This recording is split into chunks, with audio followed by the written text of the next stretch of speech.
Right, okay, here we are again, and hopefully after this little bit here we'll be looking at this particular model all back and running and hopefully going around the track. At this moment in time I haven't got the sound decoder for it yet, so I can't proceed with it. So I guess it's still an unknown factor. I mean, because there's still an area of problem which could be the lights. Although they worked with the 12-volt battery and the other decoder, it's when you move the dip switch that I know people have had trouble, you know, with lights not working for some reason or other. So fingers crossed, as they say. So in the meantime, the very, very bad job I made of that axle, zoom in on it. I did go back. I couldn't live with myself in the end. I did go back, I snapped it off again, and I just put the old battery back on it again. We'll see what we get. Okay, don't worry about the rest of the wobble, it will all run in, but that's if you go back to see the other video, that's 1000% better than what it was. Right, so that's done. Okay, end of that. Putting the body back on. I won't show you that, but what I do, just to, you know, go, you don't have to worry about the 4 clips, obviously, putting the body back on. You still have to be careful of the handrail, so what I normally do is with my bits of acetate, and he's trying to do this on camera and he's not okay. So what I normally do with my bits of acetate, I normally, you know, as I'm about to put the body on, I will put them underneath the steps around all 4 sides, obviously this side as well, put another strip underneath there, and then because there's no more glue that's going to cause any trouble, hopefully she will slide over and you can just pull those strips of acetate away as it's sitting down. That's the way I put the body back on. Alright, so I think that's going to be it for now on this particular one. Yeah, so that's it. And oh, hold up, what's that in the distance? No, oh my god, yes, here we, oh dear. Well, I did say there was one more livery that I would like to get my hands on and then call it a day, and yeah, you know, I bit the bullet. So here we are, yet another one. So this is my 5th 66, and I'm afraid this one was a Friday night special. Oh my god. Out the box there was no need to put it on the rolling road to see how badly she would wobble, because she wouldn't wobble, because 2 axle boxes were stuck to the side frames. Yeah, 1 axle box was missing, and as I say, 2 were stuck. The body, yeah, not bad at all. I'm going to change the body again so that number 1 end is underneath the exhaust again, so that's fine, which is just as well, because I don't know if you're going to see it. No, that's not it. It's down here on the cant rail. There's the slightest of glue marks. Alright, so this is my first body, you know, shell. Yeah, there it is. So it's shiny, isn't it? Luckily, because I have this going around that way, I won't see that. So I thought to myself, alright, I'll persevere. As you say, these are cheaper now. Oh, then this just completely fell off. So I've stuck it back on and it's fine. This is what I use, guys, when I come to sticking stuff back on. I use this Expo card glue, which is PVA. It's a thick PVA in the end, and why I use that is because it is PVA. Just get what you do, run a thin strip along the edge that you're going to glue, and then I'll put the grill back on, and of course a little bit of excess glue come over the edge. You get your cotton bud, wet it, and then you rub the excess glue away with your damp cotton blood or wet cotton blood, and then change it and whatever it is. And because it's PVA and because it's water, it will clean away every bit of residue of the PVA. If a little bit of water encroaches in underneath, well, that's all right, because it's going to mix with the PVA, because water and PVA mixes, doesn't it?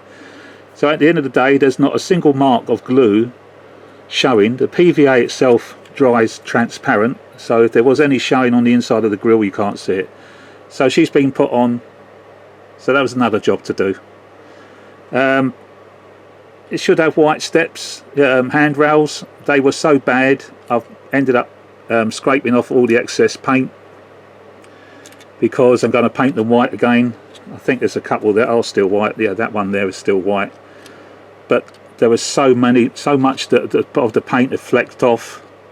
As I told you, you've got to be careful of the damn things. But so in the end I've cleaned them back to black plastic, and I will paint them up white again. I told you need a little pot of white paint. Won't have them black, I will paint them white, be right. So that's the body. She's fine now. Yeah, there's a little mark there, but if I hadn't told you, you would never have known. And everything else is fine. As you can see in front of you, got the cab out. This body, by the way, I'm glad I made the other video, because this body came off, as I said, hold the thing there, lift the body up, and that's exactly what she did. I think there was a slight bit of glue down one side, so it just needed a little bit of teasing, but I'm glad the other video showed you how bad it can be, but nevertheless you still persevere by just holding on the sandboxes and just pulling at the ends. Do not pull on the bogies, you will rip them off. Can't really see it on there. There's the gear tower, it's in the top there, and it's only clipped in place, and that's what holds the bogies up there. And there's the motors underneath there. You've got a very, very, very long drive shaft, and you would end up snapping that drive shaft. Someone said, who's seen my previous videos, they did pull on that, it did come down, they did snap the drive shafts. Alright, so that's a no-no. Sandboxes at the ends, guys, there and there. And if you're lucky, like this time round, so swings and roundabouts with this model, lucky in some respects, come off badly on other respects. So no glue around the side, so the body came off quite easily. Susanna at Mildenhall and Volmer, is that right, Susanna? I think that's your YouTube channel. She's gone and bought a 66, and I told her she must go and play the lottery, because her 66 has run fine at the box. Well, shock horror. And obviously she could follow from my taking the body off. Hers virtually fell off because there was no glue holding hers on. She said all she had to do was just, she could feel it wanting to come away once she released the clips. So not only was hers not like my one with the glue, it was a lot how it should have been, to be honest. She knew what to do, and I think she's chipped it up. Hers is running. However, I did tell her, reinforce the glue around the axle boxes. Don't rely too much on what the factory has done, because it is running on its axle boxes, and even though it's not wobbling too badly, it can run out the box. It is, believe you me, 100% it is running on those axle boxes until they wear themselves in. That's why I said about the other one, not worrying about the wobble yet. It's got to run in even more. I'm in the process of changing the ends round, as I say, so whilst these were off, I put a bit of super glue in the back of the little foot, you know, the little steps and things like that, because they're always, and I did on this one, no, on that one I put the detail in, and then snap off the little bits where it's going to interfere with the coupling. But nevertheless, you know, it does stand out. If it hasn't got that red and yellow from the vacuum pipes, it does stand out. So she's all ready to go when I put them back together. Same with that, all ready to go. Put a driver in. Oh, by the way, you may have noticed, you'll think to yourself, the driver has changed his high-vis jacket on the other one, because I did change the figure. I've still got a painted figure I can put in this one, but I found I had another one in the box with a nice red high-vis jacket, and I went for that one. That's why when I showed you it, you thought myself, that's not the figure that you showed us, Peter. That's another figure. Yes, it is. All right, so I've got one I can put into this one. Right, so that's the issues with the body. The issues with the axle boxes, oh my god, whoever put this one together, well, they threw it on from the bog door, to be honest. I mean, it was horrendous. As I said, two were stuck to the axle frames, one is missing, and the others I'll show you. Right, okay, so this one, the axle hub cap, axle box cap, I don't know what you know, seems silly calling the thing. You can see the state of the wheel. It's got glue going across there, right? So obviously the little end piece, this was stuck solid, and it was only till once it got it out, I was finally able to get the axle hub out of it. The glue they use, thank God it is what it is. You know, it does eventually break away, but I will open up these holes on these yet. They've yet to be done. But you can see the damage. This is glue on here. I'm yet to take the glue off the peg. If that peg was only just a mil or two longer, you know, coming out to maybe there, and then the axle box caps could sit nicely over there, and you'll know that it'd be quite central, you know, instead of this flipping wobbling bit. But anyway, by the by on that, because it wouldn't have worked on this one anyway, because you can see what I'm doing.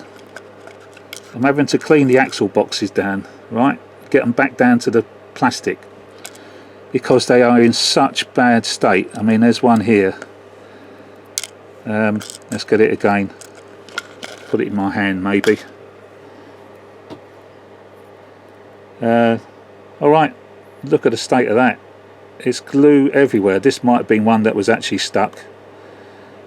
That's supposed to be nice and round, you know, nice and clear, so that it can spin in its holding. I don't think there's any that are good. I've actually got onto Hattons and asked if they've got any more. They haven't got a complete set. Is that the same one? He's dropped it. Okay, we're back. We've got the little bugger, picked it up. Plus I've got a couple of spares anyway, and whatever Hattons will be coming. So that's it, guys. That's what I'm working on.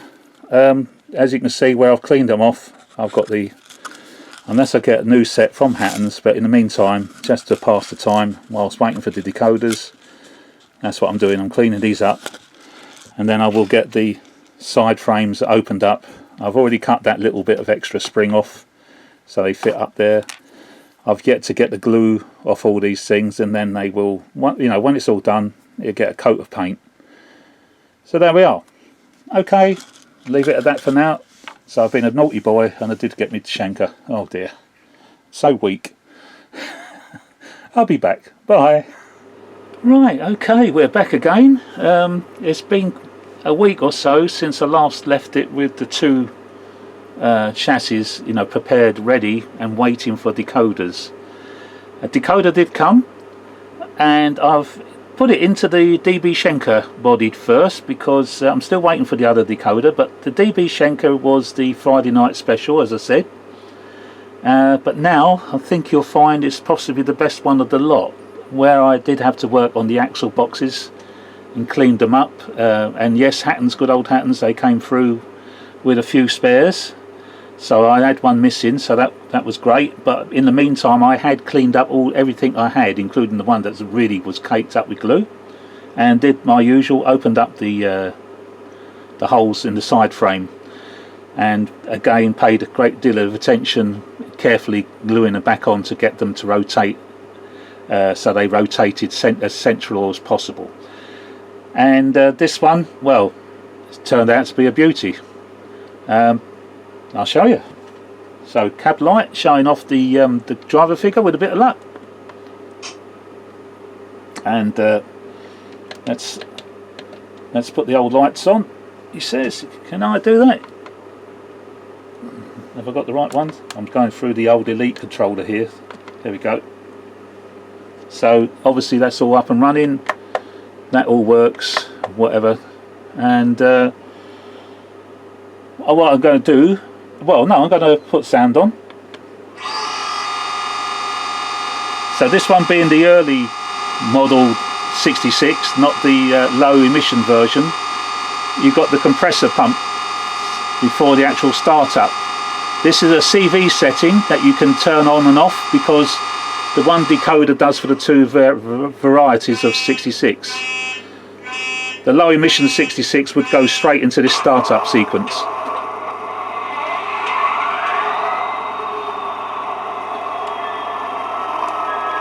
So all good and stuff.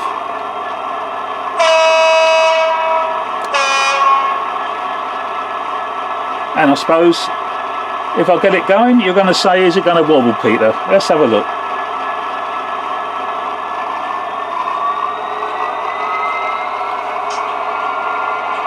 Lights out when she prepares to move.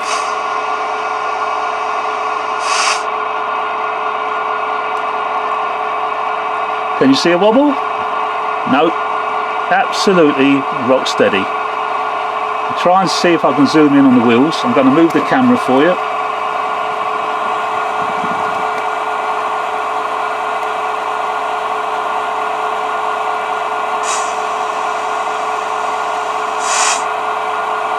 So what was a Friday night special, what do we call it, a dog's dinner, I've changed into a silk purse. All the handrails are painted white now. If you remember, I said I had to take them all back. So really, this loco is absolutely perfect now, apart from that one little bit of glue that's on the cant rail on the other side, which, to be honest, until I've just told you now, I forgot all about. She's running absolutely perfectly. Look at that. I'm over the moon with that. So that's what you can do. Right, do you want to see her running around the track, yeah? I'll be back. Okay, I'll give you 66118.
And there we are, absolutely running superbly, beautiful.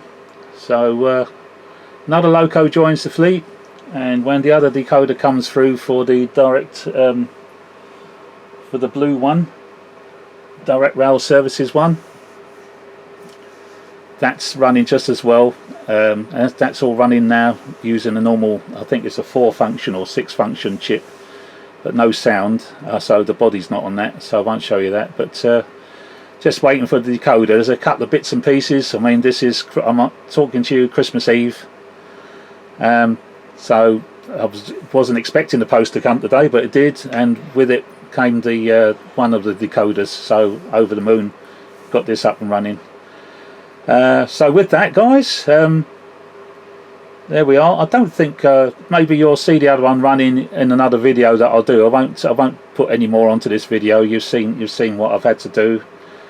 this one was the worst one of the lot, but yeah, I'm happy now. So another Christmas present to myself.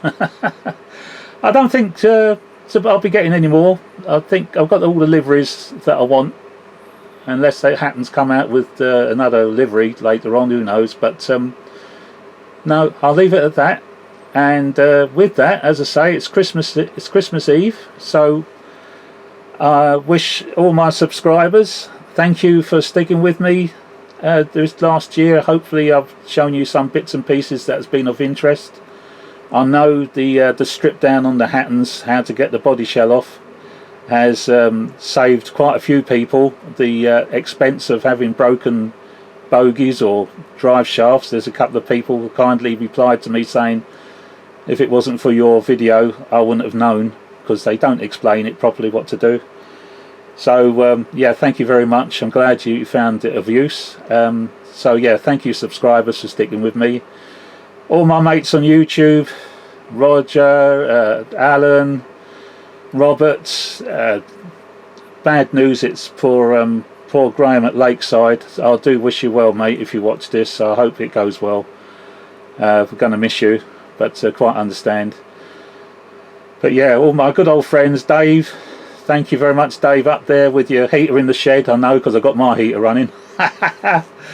Yeah, anyway, all of you, Alan, and I'm sorry guys, St John's, Susanna, loads of people that I've made friends on YouTube with. I hope you do have a good Christmas. And it's got worse out there at the moment, haven't we? So yeah, keep your heads down, people. Stay safe, and if you can, have the merriest or happiest of Christmas. I wish you all well. So all the best from Peter here down in the old man shed. And yeah, catch more videos in the new year. All the best, everybody. All the best. Bye.